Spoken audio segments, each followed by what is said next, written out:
Well, good afternoon, everybody. Welcome back to another episode of the Industrial Real Estate Show. I am pleased to be joined by a crowd favorite, not just of the podcast, but in commercial real estate in general. I can't really think of a man out there right now who's more beloved than Bob Knakal.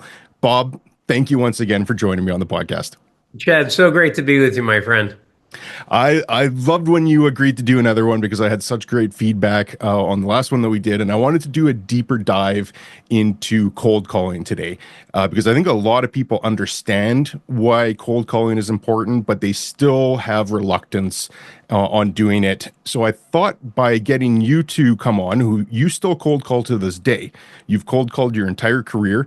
I don't want to put words in your mouth, but how much has cold calling meant to your success in this business?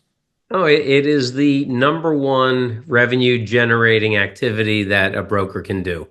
And what I will say is, I think very fundamentally the business is about creating a target list to go after and repetitively calling them, meeting them, mailing them, hard mailing them, emailing them, texting them, trying to meet with them.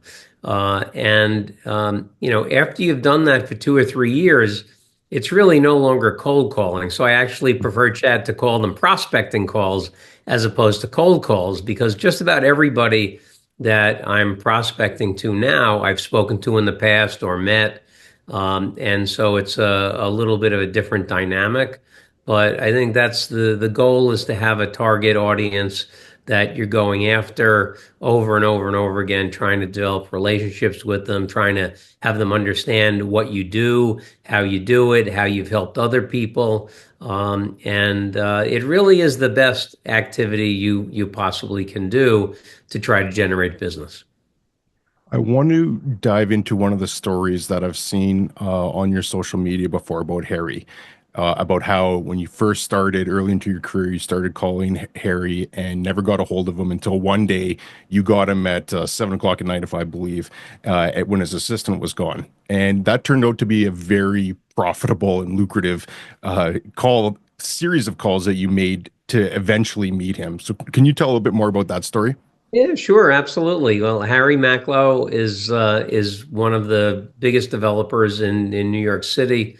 He's built many buildings. He's owned billions of dollars worth of properties.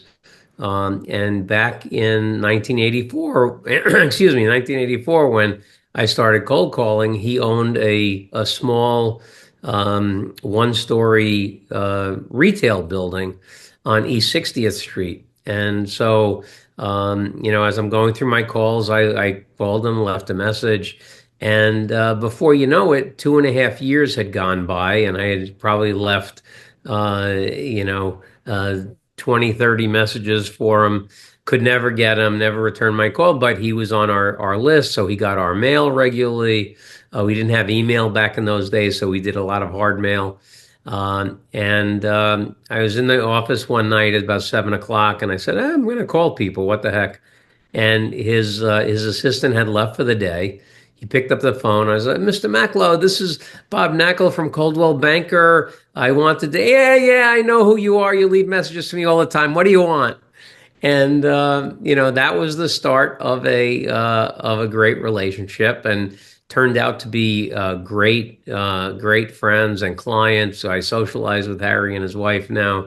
Over the years, I don't remember the number specifically, but something like 22, 23 deals together, and over $300 million worth of transactions. So it's been a really terrific relationship. And I always tell the young folks in the office when they're making these prospecting calls, I say, who is a better prospect?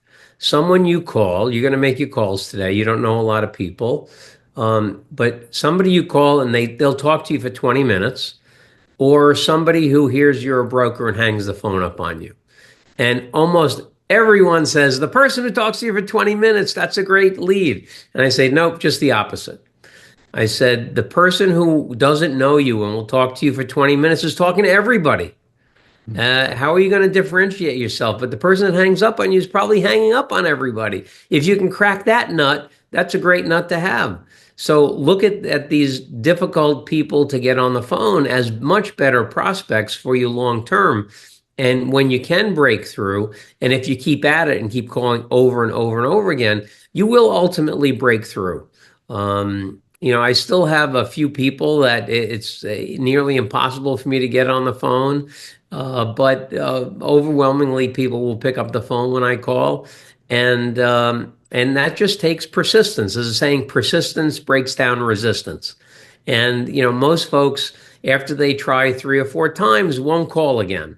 But you have to just keep at it. You have to keep mailing people, staying in front of them, and making those calls and trying to continue to demonstrate that you could help them if they would speak to you. And eventually you'll get that chance. You'll run into them at a networking event, or you'll run into them at a meeting of some kind, or they will pick up your call. And you just have to keep at it.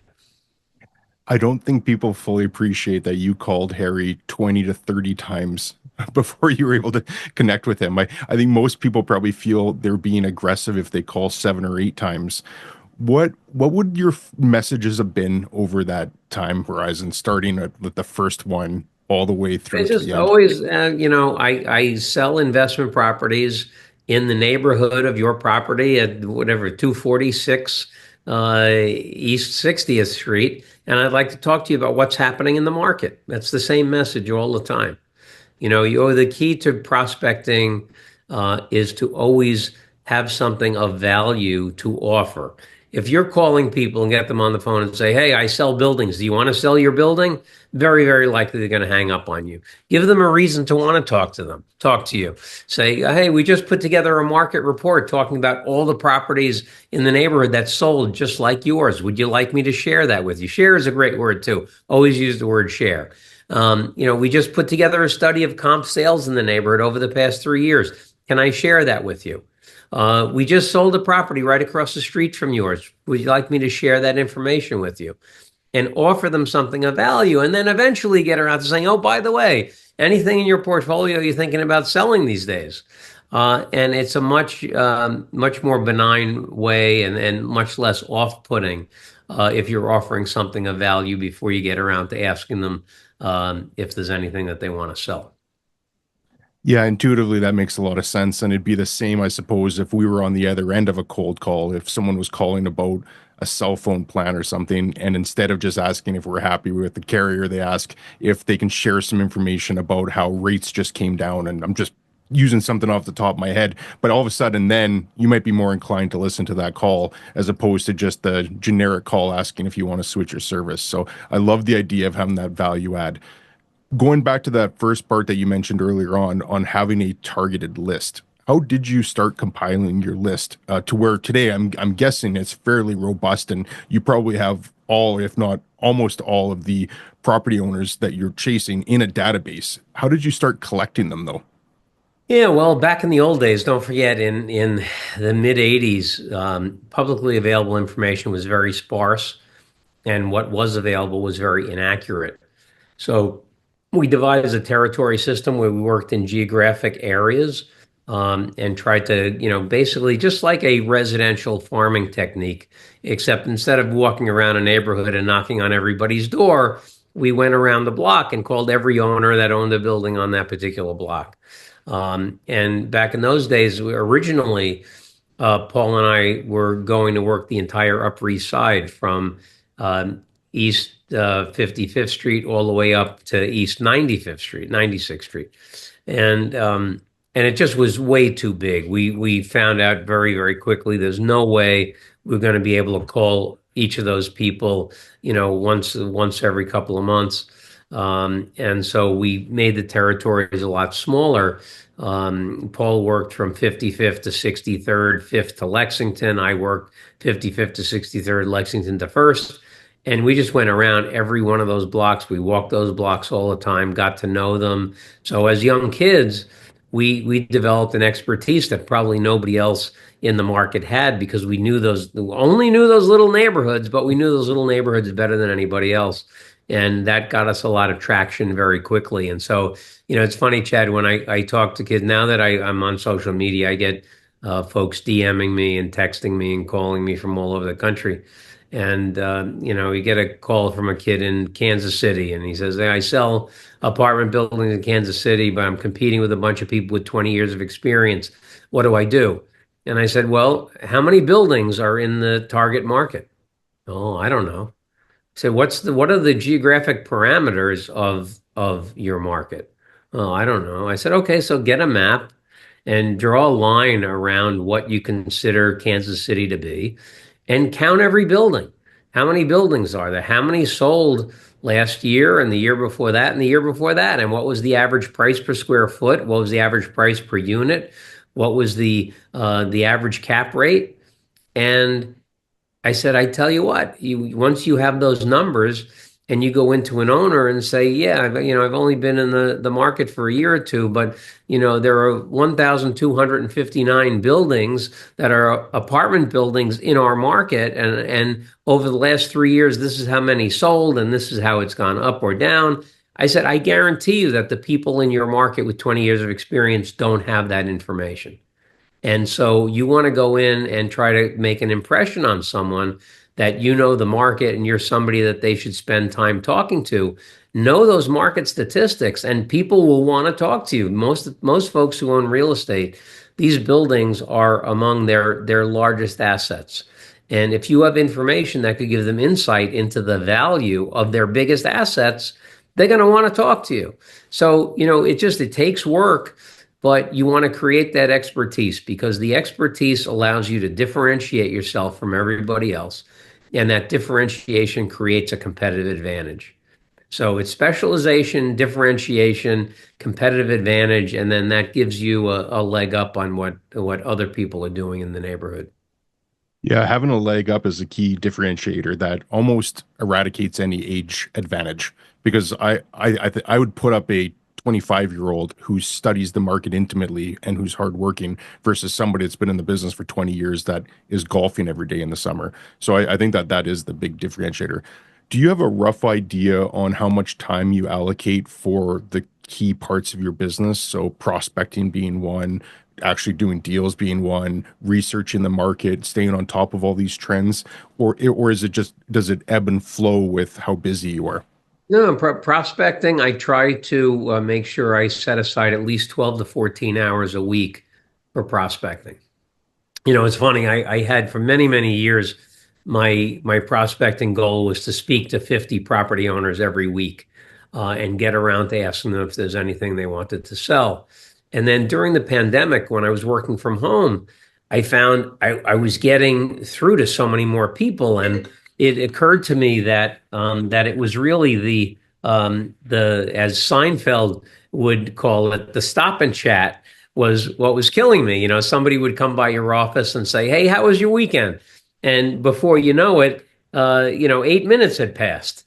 During the pandemic, when you're working from home, there were no interruptions, and so I all of a sudden started getting 100 connections a week. And so that was very eye-opening to me. I didn't think that was possible. But when I saw it was possible, in 2020 during COVID, my average was 114 connections a week. Wow. It's since slowed down, and last year, I don't have my total yet, but it will be somewhere between 80 and 85 a week. And a lot of that had to do with the time that it took to get the new company off and running, and that was a big time commitment. But generally, I try to allocate at least 12 to 14 hours a week for prospecting calls, and the important thing to do is to block time out at least 2 weeks in advance, because otherwise, if right now, you've been in the business a long time, if I said to you, Chad, block out 4 hours tomorrow and Friday to make prospecting calls, you can't do it because you probably have meetings lined up back to back to back. But if I ask you to block that time out, 2 or 3 weeks from now, you'll have that time on your calendar. So you have to proactively block it out well in advance and try not to let anything interrupt that time, because it really is. It's like prospecting is the gasoline that makes the car go. In order to keep your pipeline consistent, you have to consistently be doing it. And it's shocking to me that very, very few brokers have an actual formal prospecting plan when they know who they're going to be calling, when they're going to be calling, and they make those calls. It's shocking. And I've seen brokers at big companies, small companies, all kinds of companies. Nobody formally does. I'd say less than 5% of brokers actually do it in a formal way and do it consistently. And if you do it, it's a lead generating machine. It's a tremendous thing, and you have to have the discipline, or you have to use discipline well enough to be able to sit there and make those calls. Yeah, that's truly remarkable that you still set aside 12 to 14 hours a week, given your tenure in the business and this level of success that you've had. I think that that is a powerful lesson to myself and anyone listening to this, that if you're prospecting, I won't say cold calling, but you're prospecting and you're still doing it at the level that you are, there's no excuse for anybody in this business. Why do you think it is? Why do you think 95% of brokers are reluctant to do it? I don't think it's a reluctance to do it. I think that maybe at the beginning people are a little reluctant because it's hard to call a stranger and ask them for something or try to have a conversation with them. But I would think, after a year or two, you get used to it, and it shouldn't be something that you're uncomfortable doing. I think it requires discipline to do it. And I will tell you, Chad, I think the three characteristics that I see in the brokers that reach the top of the mountain in this business, and this business being investment sales, is number one, expertise. They're an expert at something very narrowly defined. Certainly, it's a lot easier in a very large, dense market to be a specialist, but to the extent you can be a specialist, understand something that's so narrow, you understand every single thing about it, but big enough you can make a good living doing it, that expertise is something that toppers have. Secondly, passion for business, you have to love it. And the reason you have to love it is because it always has been, is, and always will be cyclical through no fault of your own. There are going to be tough times, but if you love the business and you keep doing it, you'll be around long enough to make it through the tough times and take advantage of the good times that will inevitably follow. And then the third thing is being able to use discipline well. And I say use discipline as opposed to have discipline, mainly because when you a lot of what we do in the business and a lot of the things you have to do, the blocking and tackling, the very fundamental things, are not very exciting or glamorous, but you have to do them over and over and over again. And I always use the Stonecutter's Creed, which is pound the rock, and you have to keep pounding the rock. And so the illustration is Stone comes into the shop in the morning, sits in front of a big rock, takes the mallet out and whacks the thing. 99 times, nothing has happened. 100th blow, boom, the rock splits in half. And to the person who doesn't know better, they think, oh, that 100th one must have been different in some way. It must have been a different mallet was used, or it was harder, or a different angle.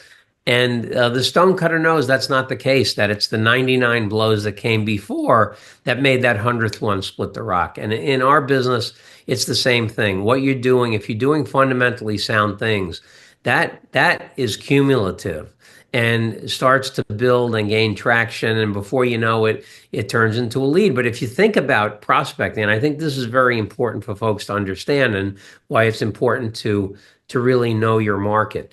I know in Manhattan, where I do most of my work, the average turnover rate of the total stock of buildings in south of 96th Street, which is the prime part of Manhattan, there's 27,649 buildings.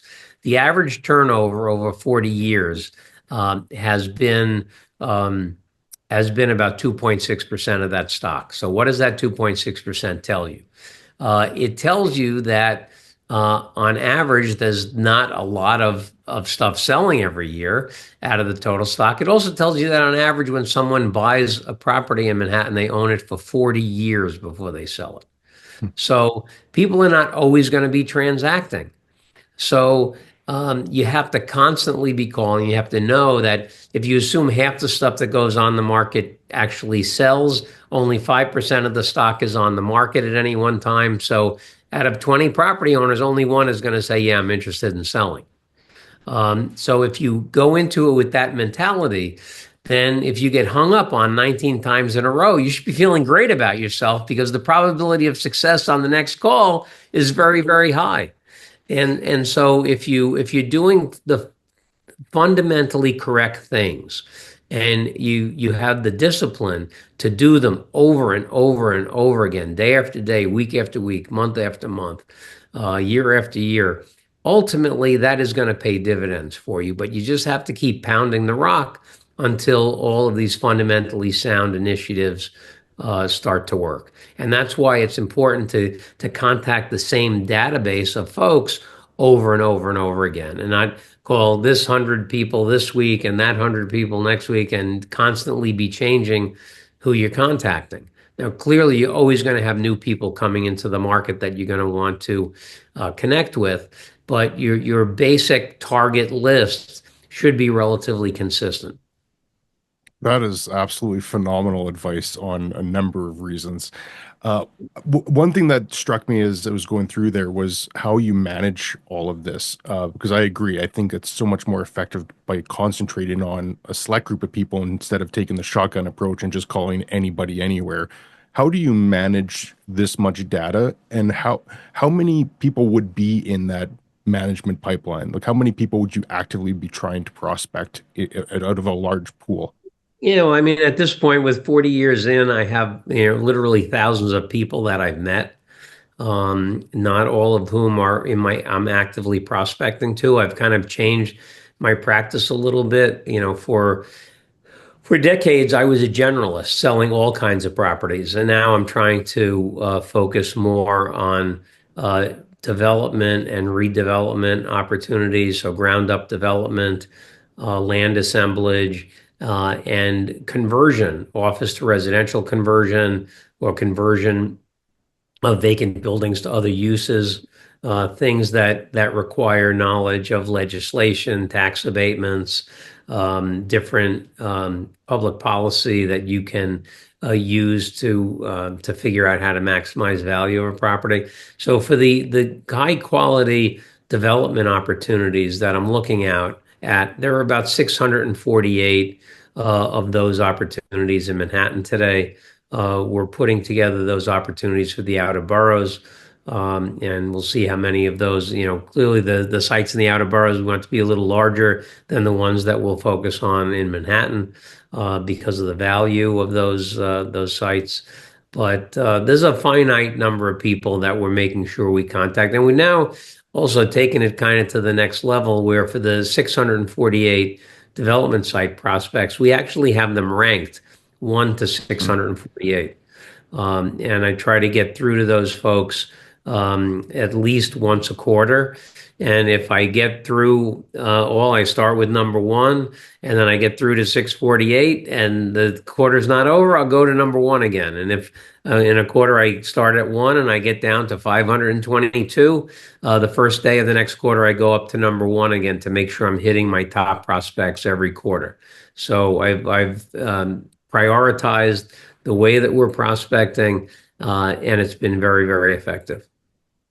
How do you record all the information for each person? Like, do you use a CRM or is it more old school? How do you keep track of conversations or messages Uh, you're leaving with all Well, 648 people?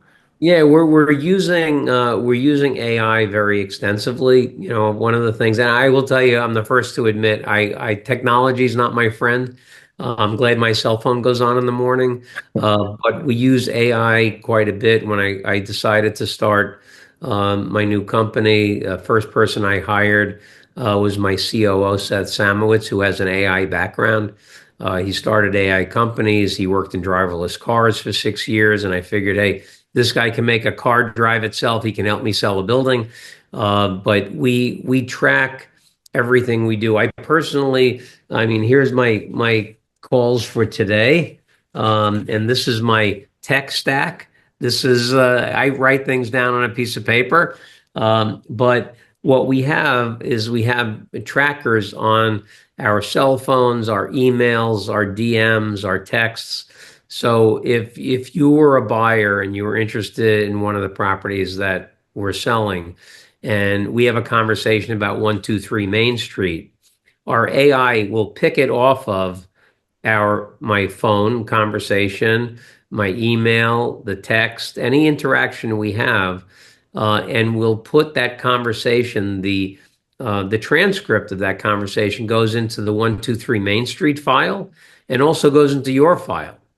So if you spoke to 6 people at BKREA today, I could go to your file and see and read every conversation you had with anybody at our company today. And so it's a way of tracking things. It captures all the information. It's really quite remarkable what AI can do. But we try to stay on top of everything so that nothing slips through the cracks.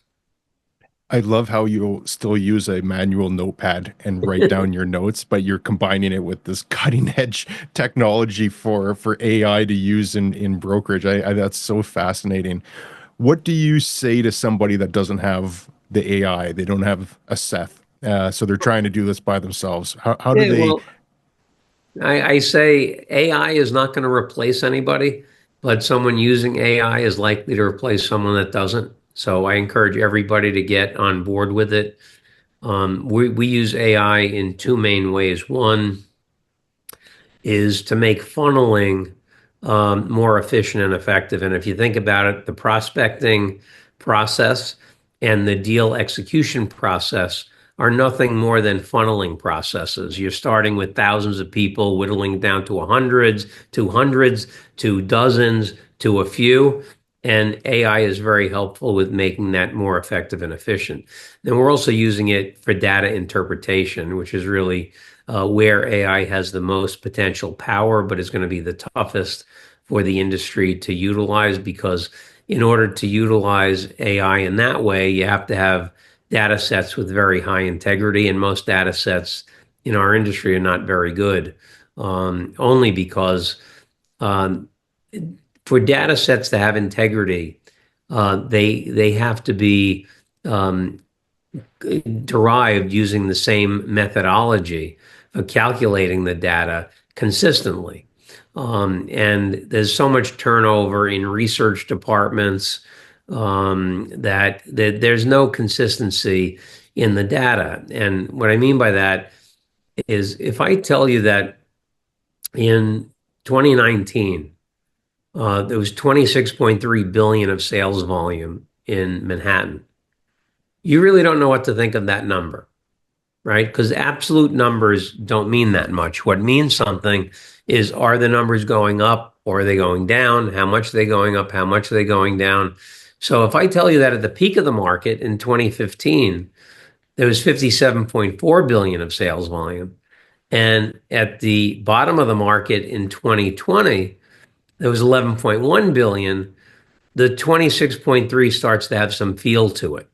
And so it's the relationship between numbers in the data set that matter. So if I ask you to calculate a cap rate on a deal, are you using trailing 12? Are you using forward 12? What are you doing with vacancy? Are you making projections? Where are you getting the data for the projections? What's your stabilized vacancy factor? I could ask 10 people to calculate a cap rate on a deal. I might get 10 different answers. So if you went through 3 years of calculating the data using trailing 12, and then a new head of research comes in and calculates the cap rates on forward 12, the integrity between the numbers in that data set completely lose their integrity. So fortunately, we have data sets that, I've used the same exact methodology for 40 years. So they have very high integrity, and we're applying AI models to these data sets to try to draw insights from that data and use those insights to help our clients make more better informed decisions. Hmm. Yeah, and that all speaks to the value add proposition that you have is not only does having that information prove beneficial to you when you're trying to prospect somebody and perhaps reaching them for the first time or catching up with them, you haven't talked to them in a long time, but it also serves your clients. So having there's a huge benefit and upside to having that quality of data in there. I wanted to touch on the AI part for a second because Rod Santamassimo, who we both know well, has talked about AI in the brokerage space, and he's even alluded to the fact that AI might be cold calling people. And he's done some testing. I don't think he's done anything that's revolutionary in terms of there being a system that will replace a broker right now, but he's definitely been attracted to the idea of it. Where do you sit on the position that AI could, in theory, replace a broker prospecting on the phone? No, I think it has the potential to replace component parts of the prospecting process. So what I mean by that, I mentioned the funneling process going from thousands to hundreds to dozens. I think that AI can be effective in getting from thousands to hundreds and maybe even hundreds to dozens, but getting from dozens to a few and ultimately making that deal, AI cannot do. And it can't do because buildings are not widgets. The 100,000 square foot office building on the north side of the street can be very, very different than the 100,000 square foot building on the south side of the street. And it takes knowledge. I don't believe that technology will ever replace the human element in these deals. It can replace part of it, can make parts of it more efficient and effective. But once you get down to the key elements of the process, I think you need the human interaction to make it work properly. A great answer. And I guess that leads into the next question that I have is that when you're reaching out to somebody, and whether it's the fifth time that you've talked to them or the first time or the 20th time, if you get some interest that they say, okay, yes, I have a building that I'm considering selling. Like you said, it's not a widget. You're not going to just sell that over the phone on that call. There's a series of events that have to happen to even just get the listing, let alone come up with pricing and then find a buyer for it and close it. There's a lengthy process there. What is your objective when you're on the call and you get somebody that says, yes, I'm interested in selling a building? What's your next step after that? Yeah, well, number one, if I've never met the person before, I want to meet them. So I always will, I never put a BOV together until I've actually gone and physically walked the property. So the first thing I'll do is set up an inspection. If I've never met the client before, I would like the client to be there, hopefully, or want to meet them because when you're giving a pitch, it's always better to pitch somebody that you've met before rather than meeting them for the first time in the pitch. So always try to meet them first, either at the property or make up some other excuse to get in front of them before you do the presentation. And then, you want to establish credibility. You always, we're always big on doing market reports, doing one-page case studies, doing things that demonstrated that you want to sell a building that is falls in the X bucket. Here's 100 buildings that were in the X bucket that I've sold for other people, and here's what those people had to say about the job I did for them. And that's why basically, one of the things that we endeavored to do, it was I created a website, bobknakal.com, and basically put 40 years of all what Ed Winslow refers to as proof stacking on this website. You can go and search by type of property, properties that we've sold, market reports that we've done. I mean, I have 40 years of newsletters going all the way back to the 80s, demonstrating market knowledge. So, if you prove you know the market, you prove that you are capable at selling buildings, and you demonstrate, hey, here are all the successes I had selling buildings like yours for other people. That's a very compelling reason for people to believe what you say and to trust you. And so we always try to get in front of folks, demonstrate capability, and that's one of the one of the things that you really want to try to achieve is to become, everybody talks about being the trusted advisor. Well, number one, people will talk to you if they know you and like you. They'll work with you if they trust you.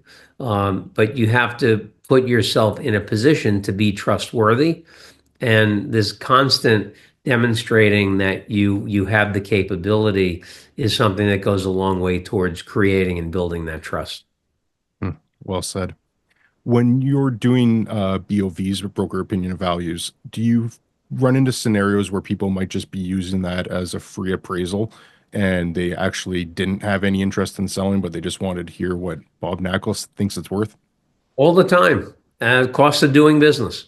Hmm. But I rather get the opportunity to do it and demonstrates capability, market knowledge.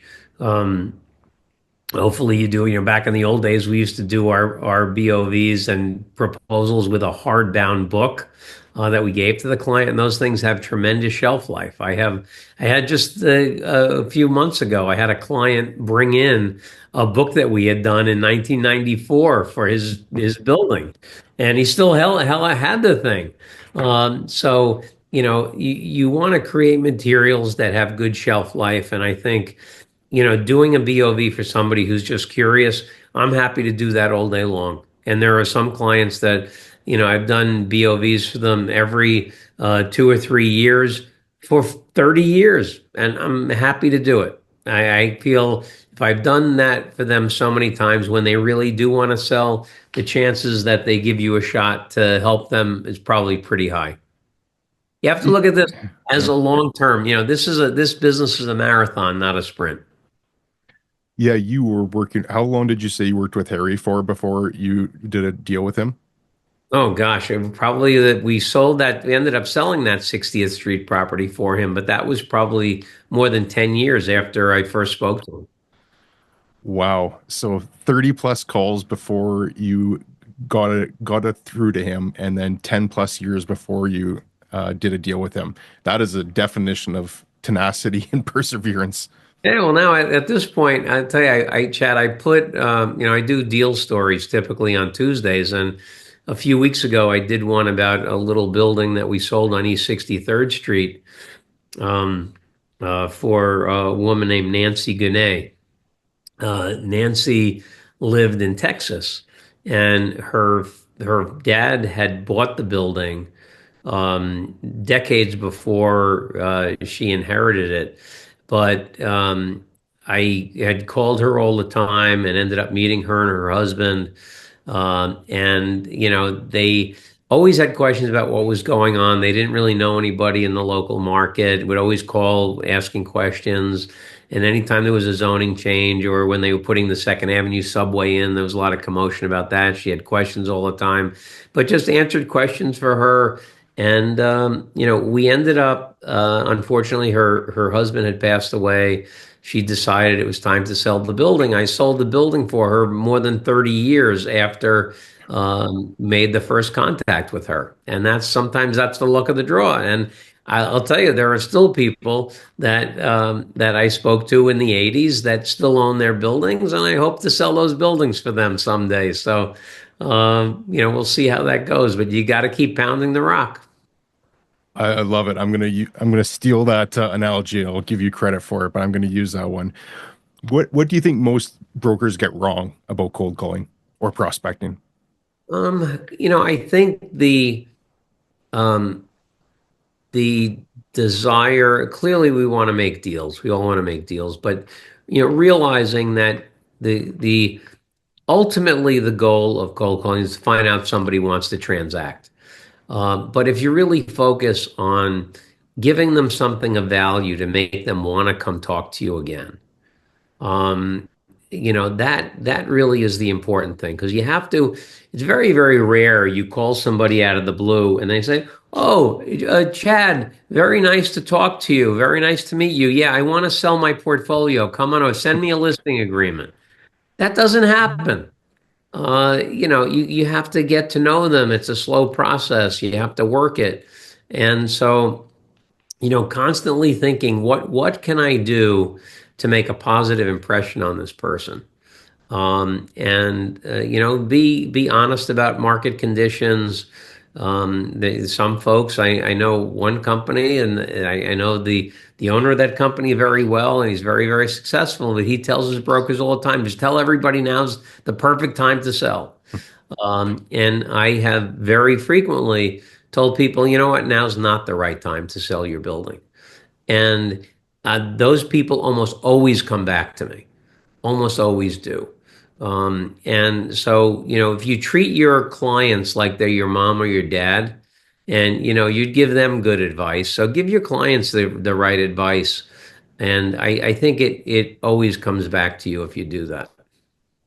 One thing that's very clear to me after hearing you speak about this, and other times that you and I have got to talk in person, is that you treat prospecting not like a task, but as part of the profession. And there's a difference between being a professional and saying you're a professional. And I've that's why I think you're the GOAT, the greatest of all time when it comes to brokerages, because you actually you take this from just being a tedious task as someone says, okay, I just joined a brokerage, I guess I have to cold call 100 people. You've integrated it seamlessly into your business, that it's one and the same. It's not a part of it, it is part of your profession. I think that that's what's so profound about how you do this. Yeah, Chad, I have to say I really do love it. I'm working with some of the young folks in the office now, and go through. Generally, I set aside 4 hours on Tuesday morning to make prospecting calls with folks in the office, and I sit there going through the sheets, and I just absolutely love doing it. I think it's the greatest thing, and I'm like treasure hunting every day. And now we have so many great resources to offer them with the different data sets that we have, and offering them the chance to come to the map room and check out the map and see what we have going on. It's really great. If I sat at my desk all day and just, I wish I could just make calls all day long. I really do. It's a very, very enjoyable thing. I don't find it in any way being a chore. It's fun. It really is. Yeah, it's and your enthusiasm for it is contagious, because it makes me want to just get off this and cold call someone right away. So it is very contagious. What, just wrapping up, is there anything, because you've been interviewed a lot, you've been on a number of podcasts, you've been interviewed by media and across the gamut, you've got a very strong presence and people want to ask you questions. Is there a question you haven't been asked that you wished that you could, or that you wanted to provide an answer to that hasn't been asked yet? Yeah, well, that's a great question. I can't think of anything per se. I get a lot of different questions about a lot of topics. I think that I try to stay in my lane in terms of what I do. A lot of times, folks ask me about things going on nationwide. I don't know anything about what's happening nationwide. I really stick to my market. During COVID, a lot of the brokers in New York took that opportunity to go to markets where there was a lot more activity, like Florida or Texas, and try to do deals there. I never did that. I took downtime during the pandemic to bolster my data sets in New York, and that those efforts are paying dividends now. But I think this is the greatest business in the world. We talk for a living. You can demonstrate expertise. You can differentiate yourself. It takes work, but the thing I love about the business is the purest form of meritocracy there is. I think you get out of it exactly what you put into it. People talk about the map room. That's a neat thing. And I have people coming in from all over the globe that are coming to visit the map room and check it out. But you know what? Some 22-year-old kid, if they had the gumption to do it, they could go create their own map room and make it happen. And I have a lot of folks around the country that are doing map rooms, and they're asking me for advice, and I'm happy to give it to them. But it takes commitment, and I think that's what again, that's one of the things that separates the folks who do really, really well and will do well over the long term is create something that other folks don't have. Create proprietary data is so important. And if you're just pulling a report from a third party aggregator, a high school kid could do that. So you tell me you're a real estate professional and you're relying on a third party aggregator's report. You're not differentiating yourself in any way or creating value, but use that third party aggregator's report as a baseline, but then enhance it with your own information that you're able to get from principals, and really understand the transactions and understand the market. Why did that transaction happen at a certain price? Well, if you understand all the things that really went into it, you bring that transaction to life, and people will rely on you for understanding what's happening in the markets. Things aren't always as they appear to be. And particularly, like, I'm very lucky in New York in that all deed transfers are publicly recorded. The price is recorded. The buyer and the seller are recorded. This is all publicly available. But I understand in states like Texas, it's a non-disclosure state. But that even creates more of an opportunity to really differentiate yourself by being able to get market data that really is not generally available to anybody. It's like the client you're calling that won't take your call. That's a better prospect than the person you called the first time and they talked to you for 20 minutes. So in markets where you don't have good publicly available information, that's even more of an opportunity to create value in yourself by understanding things that other people may not. Yeah, I think that key theme is resonating with people right now is that creating value is what differentiates you and sets you up for long-term success. And I had the pleasure of seeing Map Room 1.0 in your previous building, but I haven't seen the new one yet. So I'm hoping to make it to New York to see the second version. How is BKREA? How is that a year plus now in business? How We long? actually started the company beginning of April, so we're coming up on 11 months. And it's been off to a great start. We've closed now 6 transactions. We have about 32, 33 exclusives, about 2.3, 2.4 billion of exclusives, and a bunch of contracts out. And we're starting to gain some nice traction, and it's going well. We're having fun again. Well, there's no one else that I would recommend in New York above you, so I have no doubt that you will take BKRE to be the next real estate success story.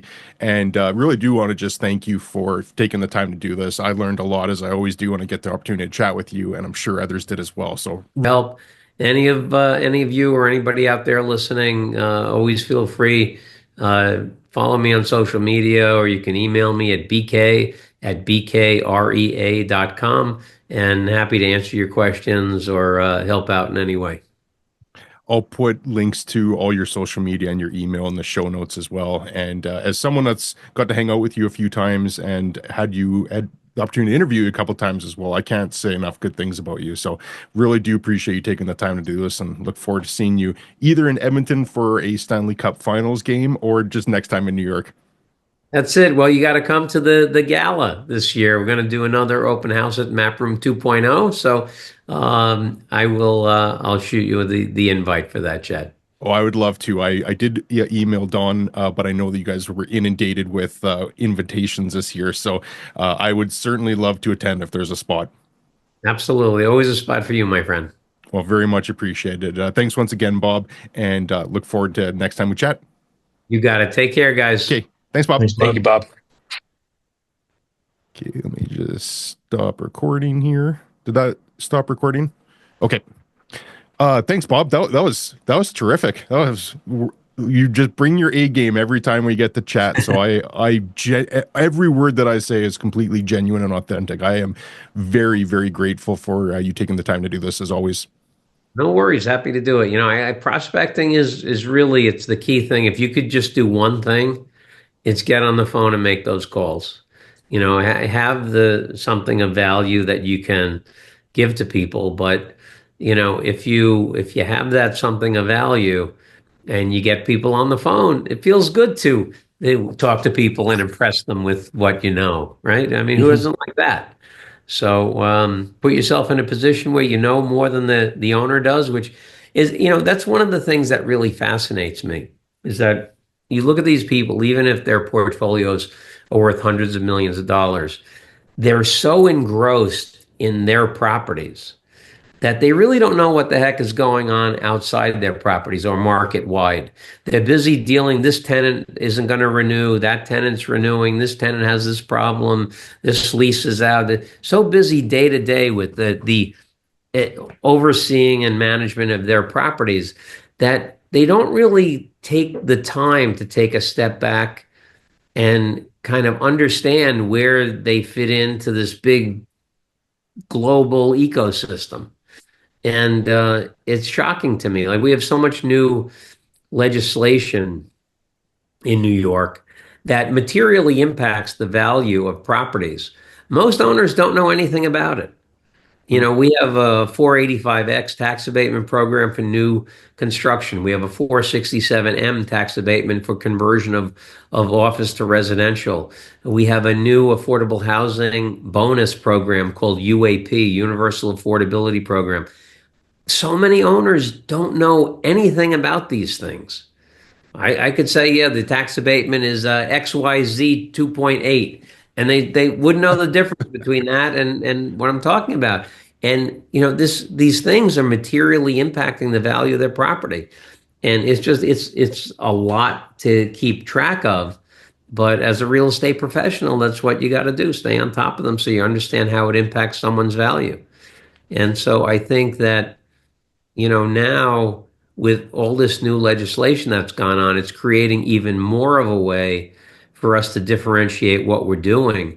And in fact, I say to people, I'm doing real estate brokerage now more like a developer than a broker because I've hired what I call my the BKREA policy and zoning SWAT team. I have a zoning attorney, in-house zoning attorney, architect, policy guru, cost estimators. So we look at these opportunities for either ground up development and or redevelopment of an existing property.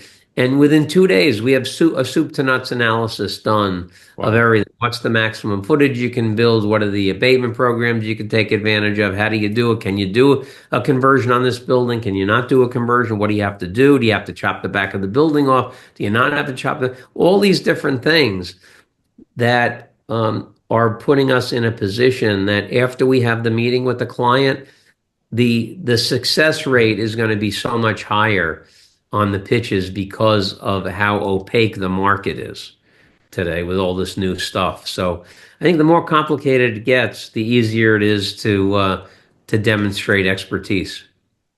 That's such a good line.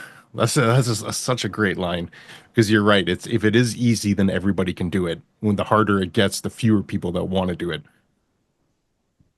Yep, absolutely. Hmm. Okay. Well, Bob, thanks once again. Greatly appreciate your time and look forward to seeing you in person. You got it. Okay, guys, Okay. onward and upward. Thank you, Thanks, Bob. bud. You as well, Yeah, A Bob. lot of knuckle nuggets in there. there you go. All right, guys, take All care. right. See you, See Bob. ya. Bye. Thanks, bud. So as you can tell, I'm a huge fan of Bob's, and the topic of prospecting and cold calling is a perfect time to introduce a new partnership with a company I have called Terracotta. It's an AI-based program that's designed for commercial real estate professionals to help with prospecting and cold calling.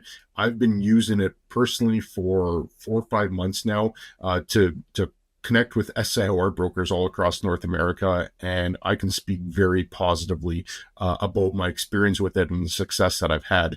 And we put together this little clip to show you a little bit more about it as well. So let's say you're looking for multifamily owners in Miami. Normally, you'd be scraping through public records, buying outdated lists, or just guessing who to call. But with this, you just type in what you need. AI does the rest. It pulls a clean list of properties that match your criteria and gives you actual owner contact info, Multiple phone numbers, emails, even mailing addresses. No dead ends or wasted dials, just straight up high quality leads in seconds. Terracotta also checks real-time phone records to verify each number, showing you whether the phone number is still in service and the likelihood it's the right match, which is huge. On top of that, it's got a full-on auto dialing system that lets you call through contacts way faster. You clone your voice and use that to leave voicemails while you continue dialing. With AI-powered transcriptions, the calls are logged and searchable so that if you need details, you can easily download the recording or skim the transcript. Seamless, accurate, and ready whenever you are. So thanks to Terracotta for sponsoring this video, and a big thanks to Bob Knakal, favorite guy in the business, living legend. It's an honor every time I get to talk with him, and you can see why I'm such a big fan. Hope you enjoyed this video. Catch you in the next one.